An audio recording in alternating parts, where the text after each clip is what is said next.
This is Sport Talk with your host, Zach Mason.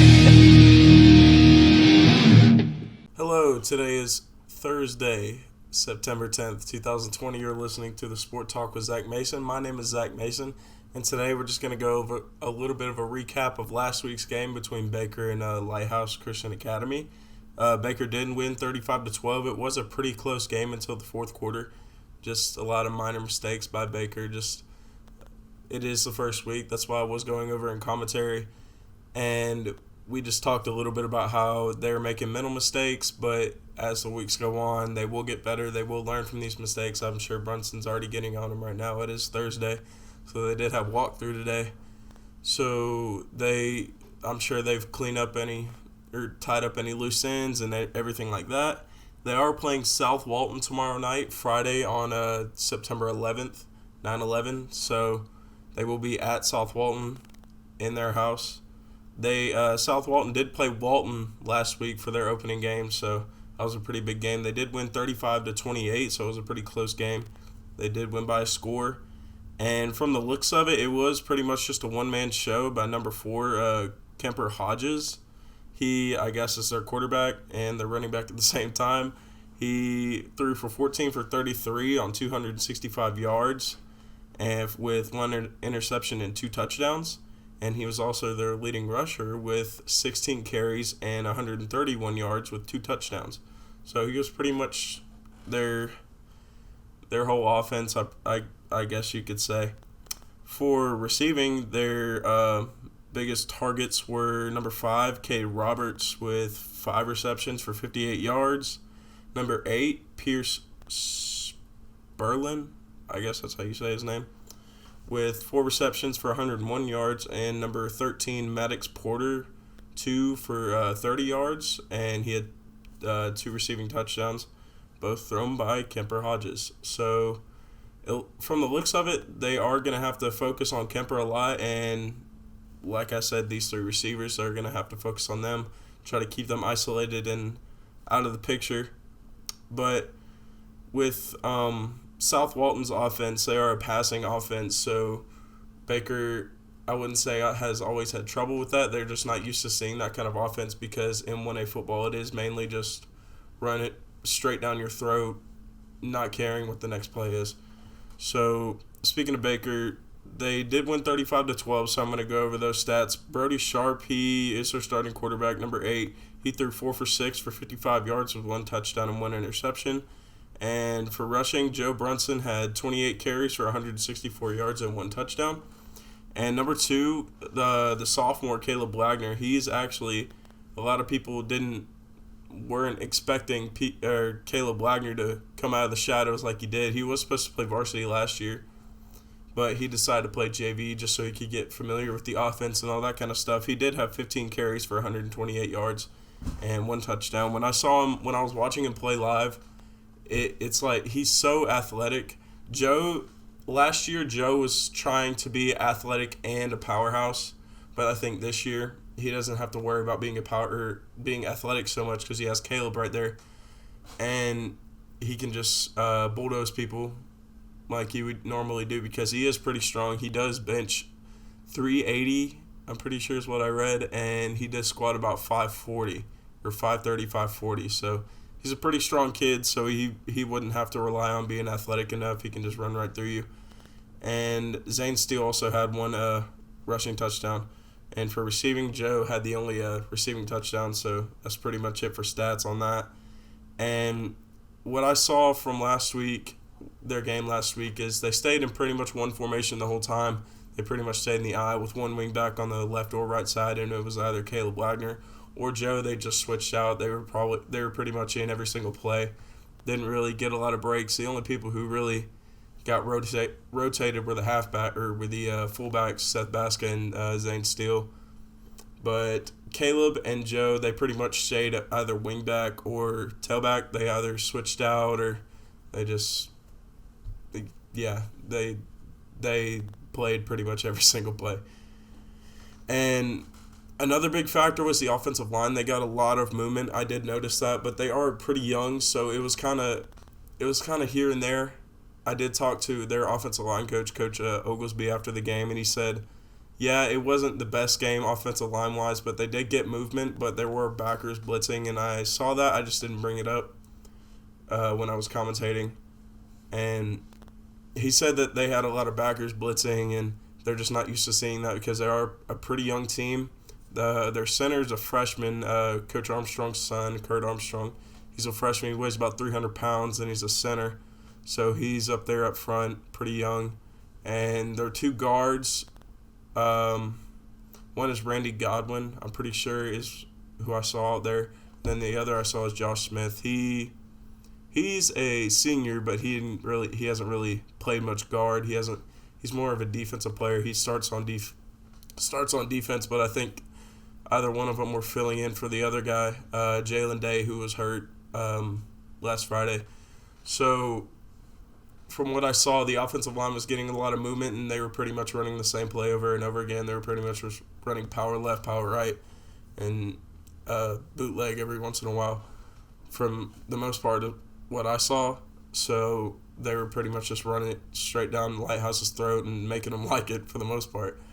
But they did get a lot of movement up front, but it was here and there. But another big factor was Gavin Vaccarello, their right tackle. He was an absolute monster. He was just letting people have it right there on the 5 technique and 3 technique, blocking down, blocking out, just getting everybody out of the way and opening holes for Joe and Caleb. So a lot of props to Gavin and the rest of that offensive line, and it will be a big test for them this week against South Walton because they are a passing offense and they do like the pass rush a lot. So for offensive line, they are going to be doing with a lot of pass rush. What we did when I played, not necessarily against South Walton, but just like anybody who liked to do a swim move or any pretty little rip move or anything, just instead of playing technique, squeezing down whenever somebody blocks down and stuff like that. We did run a Sally play where they just act like they're pass setting. Let me try to explain this to you. So I'm facing you right now. If you're watching the video, I'm facing you, but whenever they come out of their stance, they set up like this. We call that Sally. And basically what that play is they'd set up like this and let the pass rusher come, and he'd just run upfield thinking he's about to go get the stinking quarterback, and all of a sudden they hand the ball off and just Joe or Caleb takes off, But we'll see if they do implement that play in this week. I won't be able to commentate this Friday because we don't commentate away games, just because we're not in contact with those schools, so we wouldn't be able to get a hold of them in time to set up and everything like that and get promos out and all the ads and stuff like that. So we're not going to be there tomorrow night, so you will just have to look on the stats, and I will try to get it out to you guys as much as possible, and I'll try to stay on score stream and all that kind of stuff. But I keep bringing up commentating and me watching the game. I do commentate every home game for Baker. I know I used to say Crestview, but we're not doing Crestview anymore. Now we're doing Baker. We're doing every Baker home game because they have 8 home games. They only have this week is an away game, and then October 2nd is an away game. So I'll put up the schedule right, bam, there. Anyways, I will be commentating all the Baker home games. I will be live on Crestview Community Television with Ken Nielsen, and he'll be doing play-by-play, and I'll be doing the color commentary, talking in between plays and explaining to you guys what happened or anything like that. And I do want to say thank you to everybody who came out on the live stream and chatted with us and all that kind of stuff and just talked to us. And we do really appreciate it because it does keep the flow of the show going. And you guys are a big part of when we do live stream because you guys are the reason we make it happen. So I want to thank you guys again because you guys are, like I said, a big part because we can talk to you guys, we can interact with you guys while we are commentating the game, because it's not just going to be football the whole time. Because like last week we were sitting there just talking to like just random people. We were just having conversations and all that kind of stuff. We were cracking jokes and all that. So it was kind of fun. I had a lot of fun for the first time commentating a football game ever. I'm not really used to it, so it's gonna be a big adjustment, but I can work with it because I do know the players, so that gives me a little bit of an advantage. I know how Brunson runs, and Brunson runs his offense pretty much a little bit, so it does give me kind of an advantage, and it showed on the show because I was able to explain who the player was, what position they played, how old they were, what year they were in, and all that kind of stuff. So that's one thing. We will be doing every home game for Baker this year. That's including playoffs and the I'm pointing at my calendar. I'm sorry. The conference, Sunshine Athletic Conference. A couple questions on why Baker got to start so early is because the people who they play are in the Sunshine Athletic Conference. I'm sorry. I always mess up every time I say it, even though I know what it is. But anyways, they did get to start early because everybody who they play is already in their conference. So it's not like they would be getting delayed or any of that kind of stuff. They pretty much are in conference play. They don't have to travel very far because everybody they play, at least in regular season, is pretty much close quarters within an hour, at least an hour and a half away, or at most an hour and a half away. I'm sorry, but anyways, tune in every Friday that there is a home game. This Friday there won't be a home game, so we won't be live this Friday. But next Friday, the next Friday, and then the first Friday of October, we won't have one. That's for fact. So tomorrow there won't be a home game, so don't expect the live stream. And then we will have home games for the next 2 weeks. Right? Yeah. Looking at my calendar again. I'm sorry. I'm just trying to make sure. And then I'll have to find out for the Jay game because that is a pretty big game because it is Jay. It is a rival, so we'd like to get that out there to you guys just because we don't know what's going to happen with Jay this year and how they're going to play them.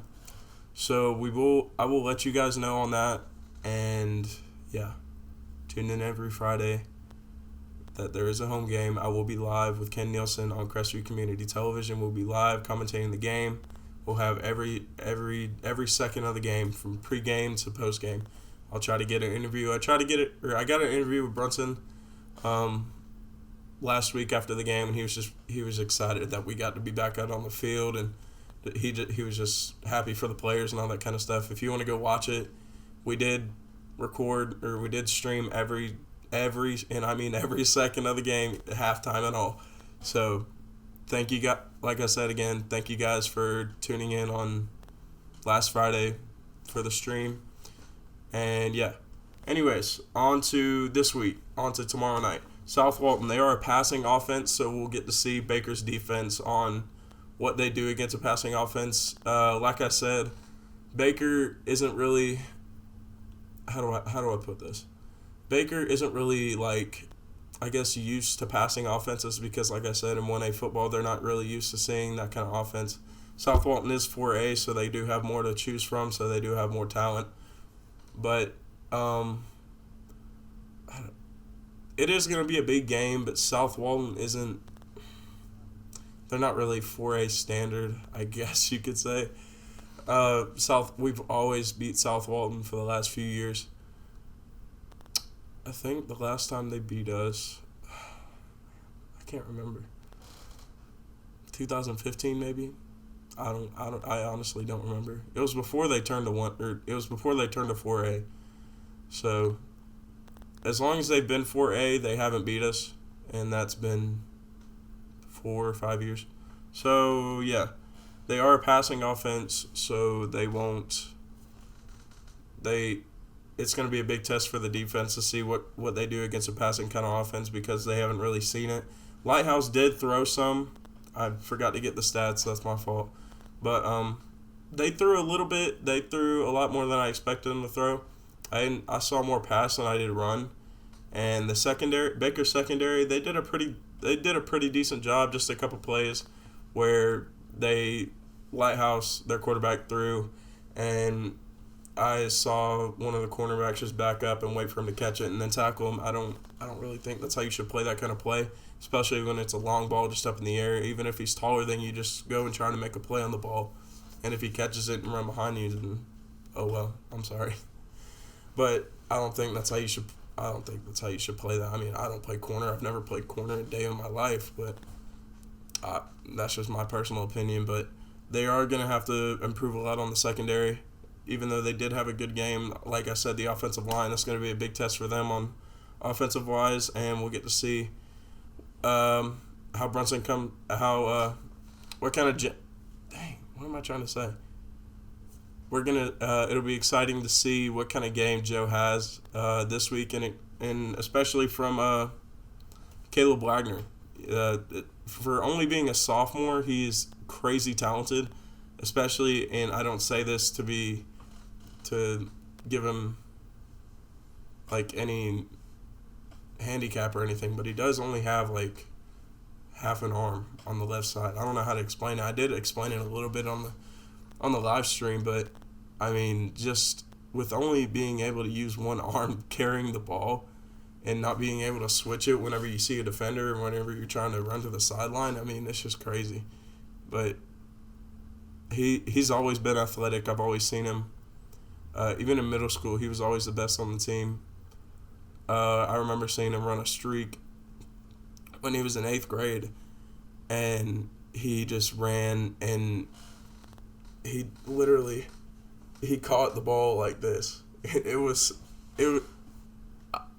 wasn't funny, but it was something different. I've never seen something like that before, and just seeing him do that and come through so much, I think it really speaks big on his character. So it'll be exciting to see what he does not only this year but for the next 2 years to come. So other than that, I'm trying to think of any updates I have for you guys. Games tomorrow at South Walton. If you don't know anything about if you can go or not, the social distancing, all that kind of stuff, make sure you get in contact with somebody on the team or Coach Brunson or somebody like that, and make sure you get that information so you don't just show up, because South Walton is a little bit of a drive from here. So just make sure you don't just show up and end up not being able to go and sit down because there's not enough seats, because the away stands are not as big as the home stands, although I don't know. You'll have to see. One thing I did want to bring up is Brunson and Baker's staff did do a good job on social distancing. We brought it up a lot on the live stream. They did have like painter's tape stripped, measured out 6 feet apart, and one stand back, one bleacher apart, I guess you could say. And they had it for like a family of 5 or 6, so you could sit with your family and social distance properly. And yeah, I applaud them for that. They did a really good job on that. Stands wise, I don't really think I saw any difference. Like fan wise, I think it was a pretty packed house, but I mean they were social distanced obviously. But it was just good to see everybody back on the field again and back in the stands. I loved to see it, and it was just it made me happy, because I love watching football, especially high school football. So other than that, I think that's it. I want to thank you guys for tuning in today. If you're watching this on Crestview Community Television, thank you guys. Come on over to YouTube and come subscribe to my YouTube if you do have an account. And if you don't, then just make one and subscribe to me. Let me be your only subscriber. I don't know how you put it. Anyways, thank you guys for tuning in today. This has been the Sport Talk with Zach Mason on September 10th, 2020. Thanks, guys. This is Sport Talk with your host, Zach Mason.